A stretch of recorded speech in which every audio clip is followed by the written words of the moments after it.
the Super Bowl generally translates into big box office numbers. However, they are only going to have three motion picture studios, Disney, Paramount, and Universal, willing to pony up the $7.5 to $8 million for a 30-second time slot on Fox during the Super Bowl.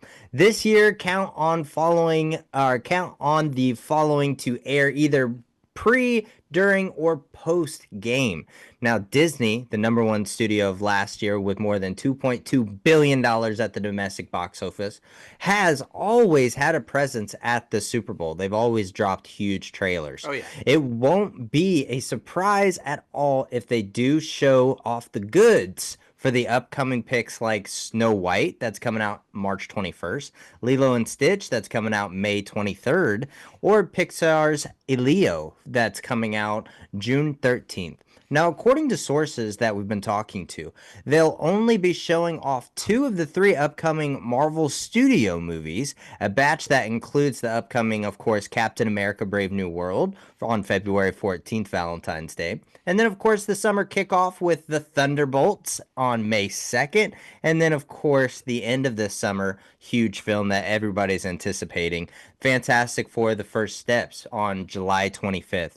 That said, the studio has always launched the first look of the big summer movie during this game. So our money is definitely on that Fantastic Four trailer debuting. And I mean, with with Captain America Brave New World being so close to the Super Bowl, I'm betting that's the one that's going to be left off, because I mean, this marketing campaign has already been pushing in a well-oiled machine, so it only makes sense that the other two take those spots. Absolutely, and rumor has it the Fantastic Four trailer is already completed and just waiting to debut. And we know they've got to have a Thunderbolts trailer because we've started to see footage from that as well. So that just makes sense to me. But the one clearly everybody is anticipating is the one everybody's been talking about forever, which is Fantastic Four.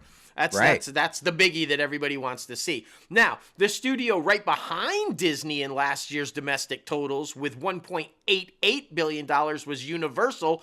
They're set to debut some stuff too. Looks like they're going to be wowing audiences with the trailers for Dean DeBlois' live-action take on his How to Train Your Dragon movie, which opens June 13th. And then, of course, the highly anticipated, but will it work or won't it work, Scarlett Johansson and Mahershala Ali, Jonathan Bailey starrer, Jurassic World Rebirth. That's, of course, coming out on July 2nd. And then we've got Gareth Edwards behind that. Also, I think this one we're probably going to see too, Blumhouse's Megan 2.0 on June 27th. Yeah, I think those are all pretty sure we're going to see those. Like, I mean, it seems like they're all big movies, and you got to show, in my opinion, the Jurassic Park one during the Super Bowl, because you're literally the name Rebirth. They're literally rebooting the franchise, and you've got to get eyes on it if you want it to work. So, just exactly. It makes sense.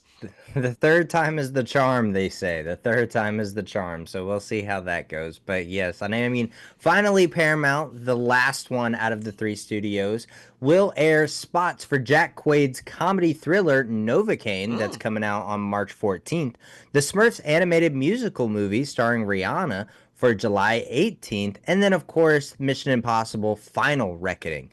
Now, notably, sitting out this year are Sony, Warner Brothers, Netflix, Amazon MGM Studios, and Lionsgate. It is not expected that Apple Studios will have anything coming out either. So, as you can see, it's very big blockbuster movies by the bigger studios that aren't having a lot of financial troubles, I guess you could say. But I'm Netflix, I feel like I never really saw any trailers come out during the Super Bowl from Netflix anyway, since honestly their dominance that has been the streaming game, but I'm not surprised by that. I am surprised by Warner Brothers, because Warner Brothers, they need to take risks. They need to have people be aware of their films. Like, for example, that Sinners movie, Michael B. Jordan and Ryan Coogler.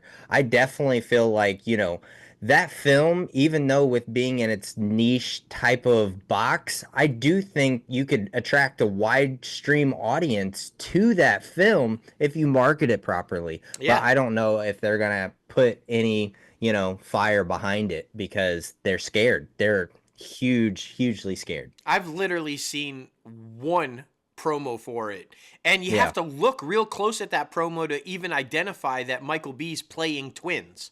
Yeah. Yeah, right. If you blink, you miss the fact that he's playing twins in the movie. So yeah, this is gonna be. I don't know. You're right, but hey, if you love dogs and you love the Puppy Bowl, you'll see a Superman spot. Apparently, that's where they chose to air a Superman spot. Not the full trailer, but hey.